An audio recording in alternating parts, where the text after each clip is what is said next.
What do you desire? What makes you itch? What sort of a situation would you like? Let's suppose, I do this often in vocational guidance of students.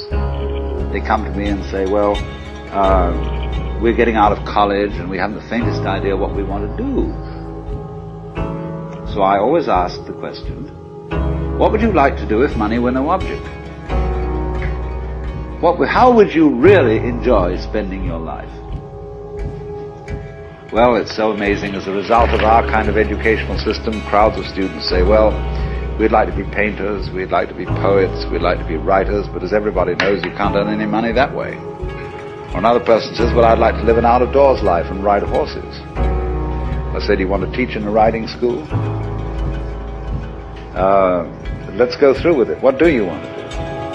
When we finally got down to something which the individual says he really wants to do, I will say to him, you do that. And forget the money. Because if you say that getting the money is the most important thing, you will spend your life completely wasting your time. You'll be doing things you don't like doing in order to go on living, that is, to go on doing things you don't like doing, which is stupid.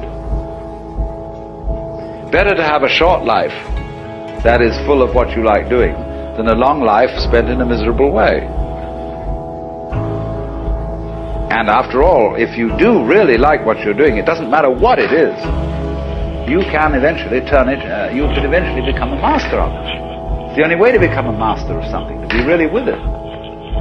And then you'll be able to get a good fee for whatever it is. So don't worry too much. Somebody's interested in everything. And anything you can be interested in, you'll find others will. But it's absolutely stupid to spend your time doing things you don't like in order to go on spending things you don't like, doing things you don't like, and to teach your children to follow in the same track. See, what we're doing is we're bringing up children, we're educating them to live the same sort of lives we're living, in order that they may justify themselves and find satisfaction in life by bringing up their children, to bring up their children to do the same thing, so it's all wretch and no vomit. It never gets there. And so, therefore, it's so important to consider this question, what do I desire? Well, when we answer that question in a naive way, we figure out that we want to desire, what we want is to control everything. To create girls that don't grow old, apples that don't rot, clothes that never wear out, conveyances that get from one place to another instantly so we don't have to wait, power available to do anything that you could conceive and do it just instantly like that, to get this funny technological omnipotence.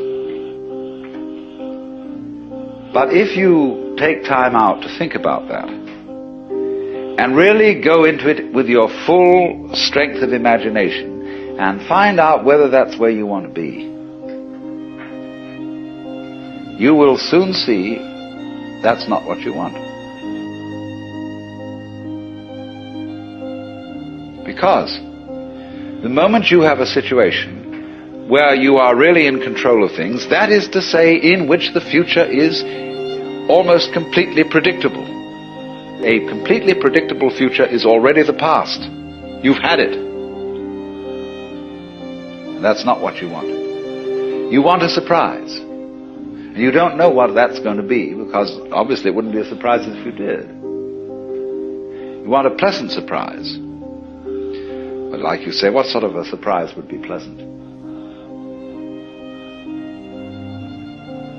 And you can't really answer that. Because you know, if there are to be such things as pleasant surprises, there must also be unpleasant surprises. There must be rude shocks.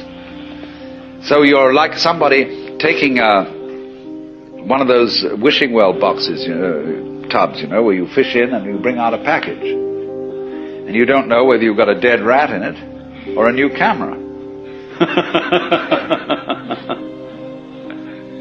And that's the way, that seems to be the thing that really excites people.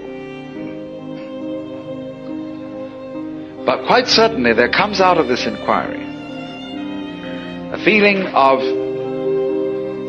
real disillusionment with the ideal of power. To be in power, to be in control, is not something that any sensible person wants. Well, when we answer that question in a naive way, people are frustrated in love. We want a desire. If you're jilted, what we want there's a is natural tendency in a human being to seek power as a substitute. to create, And that's a very negative thing. It's like having a bad temper. To seek power after you're frustrated in love. You should try and get back on the love beat. advances that get from one place to another instantly. Because nobody wants power.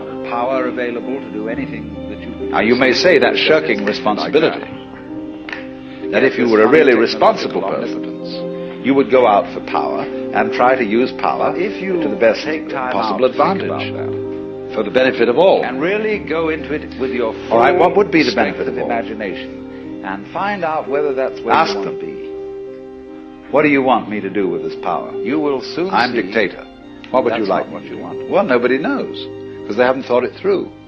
They think of all sorts of short-range things, and they are largely you have a conflicting and situation confusing, because they're where not you well are thought really out. in control of things, that is But to again, say when it in finally which comes the down to future it, nobody wants to be God. almost